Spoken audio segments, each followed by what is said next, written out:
Praise the lord, shalom, hallelujah, Jesus loves us so much. ఈ రోజు పరిశుద్ధ గ్రంథం నుండి Joshua 23rd chapter 14th verse ని క్లెయిమ్ చేద్దాం. మీ దేవుడైన యెహోవా మీ విషయమై సెలవిచ్చిన మంచి మాటలన్నిటిలో ఒక్కటైనను తప్పియుండలేదని మీరు అనుభవపూర్వకముగా ఎరుగుదురు. అవి అన్నీయూ మీకు కలిగెను, వాటిలో ఒక్కటైనను తప్పియుండలేదు. వాట్ ఎన్ అమేజింగ్ ప్రామిస్ కదండి.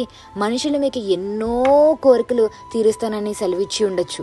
ఒకవేళ మీరు ఎక్కడికైనా వెళ్ళాలనుకున్నా, ఏం చేయాలనుకున్నా, మీరు ఫ్రెండ్స్తో షేర్ చేసుకున్న, కొలీగ్స్తో అయినా, టీచర్స్తో, లేదా మీ పేరెంట్స్తో కానీ, మీ లవర్తో కానీ, లేదా బెస్ట్ ఫ్రెండ్స్తో కానీ, హస్బెండ్తో కానీ, మీ అత్తయ్య గారితో కానీ, ఎవరితో షేర్ చేసుకున్నా వాళ్ళు మీరు అనుకున్నది అంత చేయలేకపోవచ్చు కదా.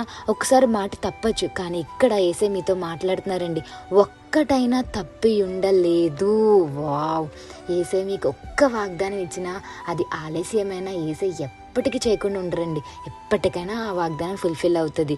వాటిలో ఒక్కటైనను తప్పి ఉండలేదు. ఎంతగా క్లియర్గా చెప్తున్నారు చూడండి.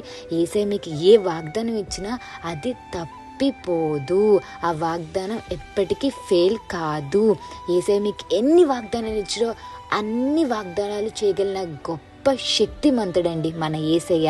మరి దీనికి మీరు చేయాల్సింది ఏంటంటే యేసేని నమ్ముకోండి, యేసేని ప్రేమించండి, వాక్యంలో ఎదగండి, యేసేతో నడవండి. అప్పుడు యేసయ్య మీ జీవితంలో ఇచ్చిన వాగ్దానం మీ జీవితంలో ఫుల్ఫిల్ చేస్తారు. సో ఒకటి గుర్తుపెట్టుకోండి, మనిషిని ఇచ్చిన మాట తప్పచ్చు, కానీ యేసే ఇచ్చిన మాట ఎప్పటికీ ఫెయిల్ అవ్వదు. యేసే చేయకుండా ఉండరు. సో మీ జీవితంలో ఈ వాగ్దానం నెరవేరాలని, ఈ సంవత్సరంలో యేసే మీతో ఏ వాగ్దానంతో అయితే మాట్లాడారో అది ఫుల్ఫిల్ అవ్వాలని హార్ట్ఫుల్గా కోరుకుంటున్నాను. యేసేకే మహిమ చెల్లును గాక.